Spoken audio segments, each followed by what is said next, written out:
Warga di lingkungan rumah Udin sedang bergotong royong. Ibu-ibu menyiapkan makanan dan minuman. Anak-anak ikut membantu. Ada anak yang membantu membersihkan sampah. Ada juga anak yang membantu menyajikan makanan. Semua tampak rukun dan gembira. Jadi warga lingkungan Udin sedang bergotong royong.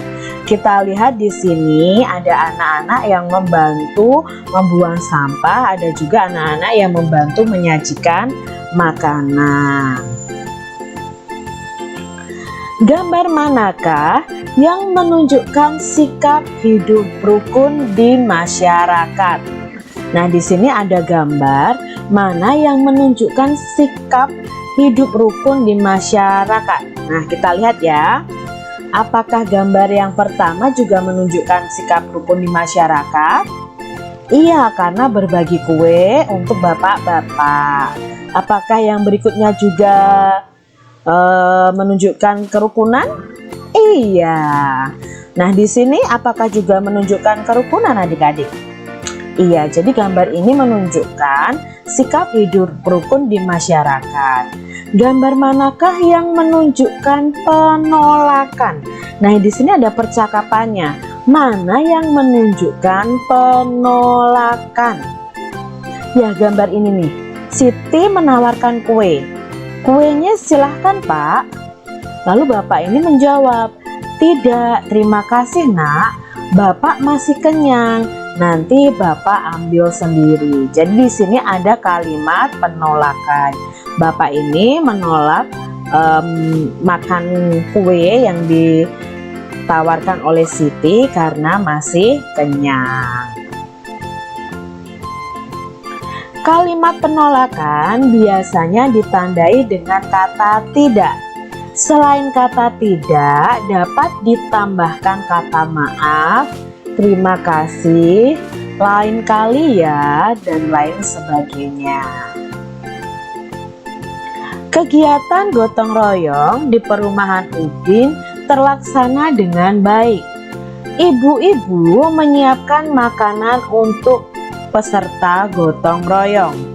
Ada 95 kue bolu dan 120 kue lemper.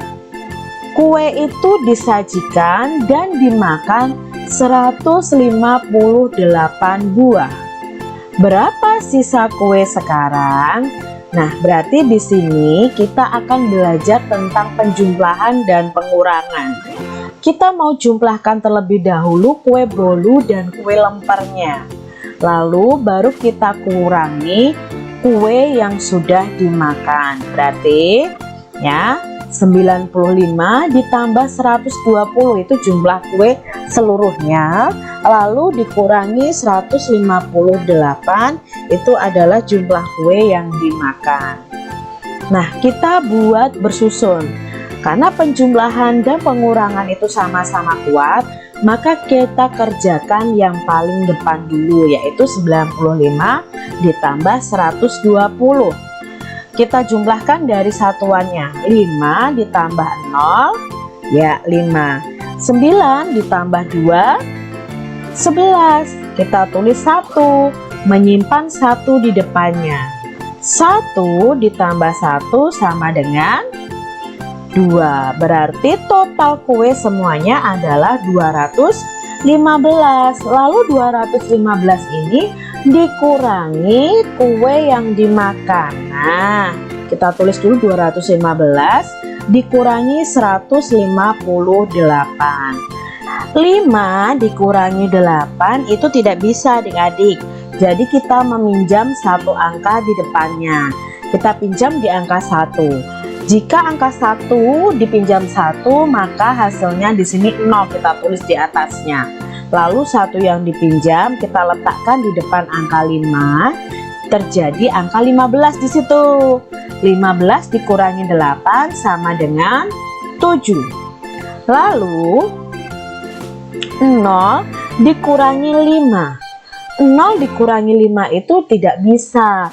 Jadi harus meminjam ke angka 2. Kita pinjam 1 di angka 2. Karena dipinjam 1, maka dari angka 2 sisanya 1. Lalu 1 yang kita pinjam kita letakkan di depan angka 0. 10. Nah, di sini ya, 10 dikurangi 5 sama dengan 5. 1 dikurangi 1 sama dengan 0. Karena sudah tidak ada angka di depan-depannya lagi, maka angka 0 di depan sendiri tidak perlu ditulis. Jadi sisa kue sekarang ada 57. Ibu-ibu menyiapkan kue-kue untuk peserta kerja bakti. Ada kue lemper yang terbuat dari beras ketan. Beras ketan dapat dipakai untuk membuat hiasan. Begitu juga dengan biji-bijian yang lain. Nah, tentunya kalian masih ingat dengan gambar ini. Ya, ini adalah karya seni yang dibuat dari biji-bijian. Suatu gambar yang ditempel dengan biji-bijian. Karya seni ini disebut dengan kolase. Kolase adalah karya seni rupa 2 dimensi yang menggunakan bahan dasar bermacam-macam yang ditempelkan pada suatu gambar.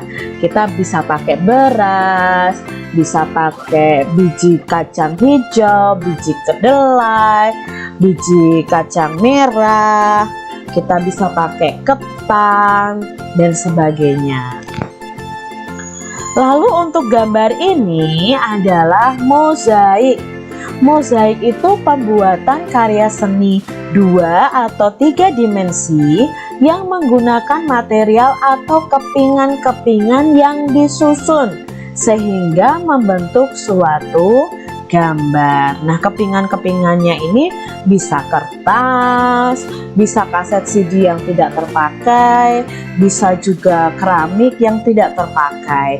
Itu namanya karya seni mozaik. Sama-sama menempel tapi dari bahan yang berbeda. Bahan dan alat yang digunakan untuk membuat kolase yaitu kertas gambar, lem kertas atau lem kayu, berbagai biji-bijian misalnya kacang hijau, kedelai, jagung dan lain-lain, pensil. Nah, kita gambar dulu adik-adik. Cara membuatnya, buatlah sketsa gambar yang akan dihias. Kalau di sini gambarnya gambar burung. Jadi kalian buat gambar dulu di kertas gambar kalian. Oleskan lem sedikit demi sedikit pada gambar yang akan ditempeli ya. Jadi kertasnya dikasih lem. Tempelkan biji-bijian pada gambar yang telah dibuat dan diolesi lem. Jadi setelah diolesi baru kita tempelkan biji-bijiannya. Perhatikan kombinasi warna dan jenis biji-bijian. Aturlah agar hasil tempelan rapi dan indah seperti contoh gambar bunga di bawah ini. Tadi ya gambar bunganya sudah di atas ya, gambar burung